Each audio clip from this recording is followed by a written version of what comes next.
Okay, everyone, we're just resuming. It's a different meeting from the one this morning. This is a resumption of the council hearings meeting, and welcome Ian Stevenson to speak to us. And Ian's got about 10 minutes, but if you happen to finish early, there might be questions, but you can use the full 10 minutes yourself. It's up to you how you want to do it. So, and if you could just press the button on your microphone, and that's great. Thank you.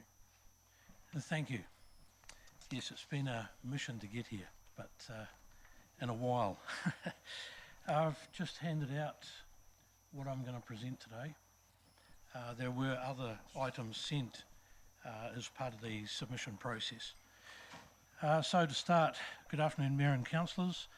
Today I'm afforded just 10 minutes to raise just some of the many issues that I deem appropriate in the very limited time frame.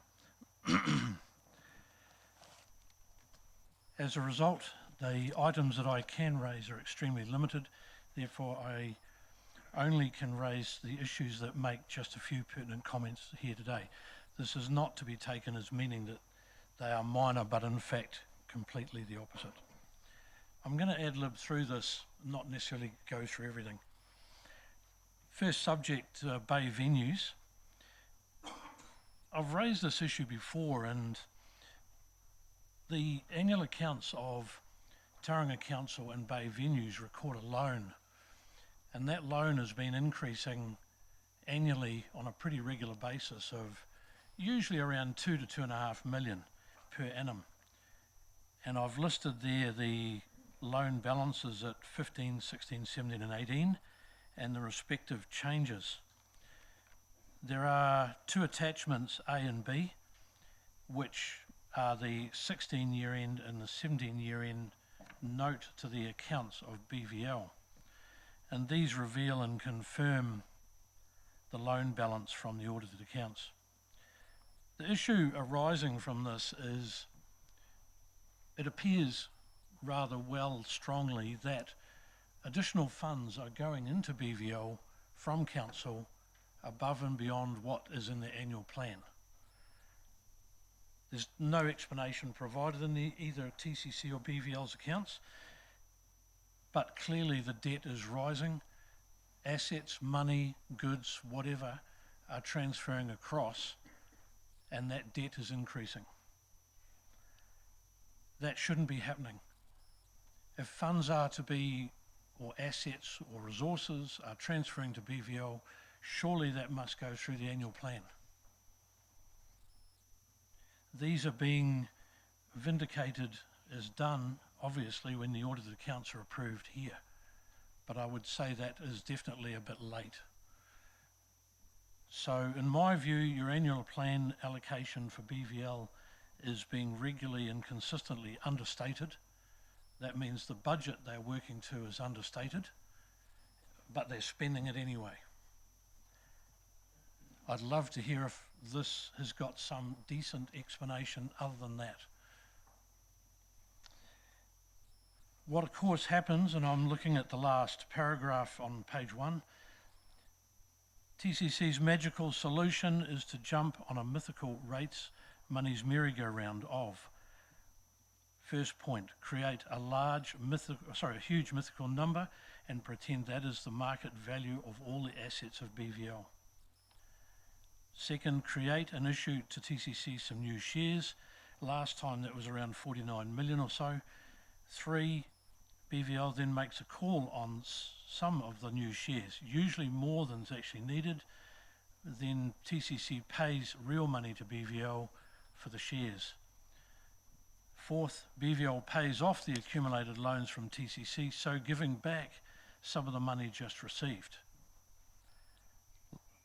Next, the result, the accumulated debts and losses of BVL are transferred to TCC ratepayers in exchange for worthless shares. After a few years, when BVL losses continue, the loan increases, then BVL simply repeats the above process again. So at the moment, also on attachment A and B, marked with a hash. There's no ready market value for these shares, so recognised at cost, which is $1 a share.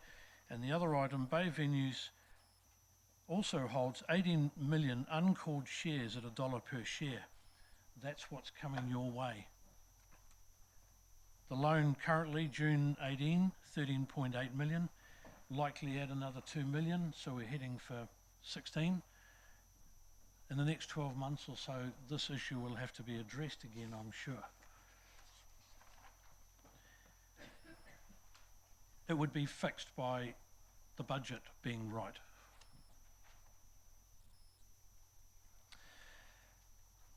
The message in bold, about a third of the way down page 2, if TCC councillors bothered to follow the cash or flow of cash, they would discover the unpalatable truth. What I've outlined in those arrowhead 6 points. Skipping on, the external report DC 88, which reviewed the 4 projects listed, the Greerton Village Roads, Phoenix, Coolum Park and the Mount Surf Club. Down at the bottom, the biggest issues here is the continuance of council's failure to engage in meaningful public consultation. A lot of the issues that have been raised were known outside of those who planned and approved this and did it. Why? Council needs to learn to listen to its public, its ratepayer. See, the entire review and planning process is obviously not robust enough to be able to get it right even some of the time. An overhaul is needed. I appreciate the giggle. If only it was not so funny. D, councillors are part of the problem. Collectively, there is a need to take responsibility for these failures, then without further excuses, do remedy them. Libraries, I'm not going to spend too much on that. I'll just refer you back to my emails I've provided to you in June, August 18. I've attached the summary of that, which is attachment F, and that lists the presents I gave you last annual plan meetings, which I wasn't able to attend. Wrong date, wrong time. Regardless, it highlights the big issue that on that summary there's approximately 500 New Zealand dollars worth of books that were purchased for about $3. Most of those books had little or no indication of any use. This clearly indicates that there's a lot of books being purchased that no one's ever looking at, which means the budget's too high, the spending's wrong, the management governance criteria for the buying is too loose. Moving on to down halfway down the page, walkway, the Strand to QE2. This was raised a few years ago, and I recollect something around 20 million or something or other was the planned cost. The cycleway planned are a huge cost, waste of ratepayers and taxpayers' funds, so any given day the usage on most is minimal, certainly not meritorious of the expenditure of any level where logically reasoning prevails. Transport, the bus lane, Cameron Road. This proposal, I believe, is to provide a dedicated bus lane CBD to the hospital, peak time. I can't see any benefits of that for any business in the vicinity of that stretch of road. It certainly is going to inhibit parking and access and so on to those businesses. It can only be detrimental. There has to be a better way. CBD parking. CBD is in decline and we all see it and certainly realise it. The obvious reason is the reduction of car parks available and the increase in number of malls around the city. The malls clearly understand that to commercially succeed means having plenty of free car parks. The Harrington car park build does not remedy this and does not address the issue of quantum nor cost to shoppers.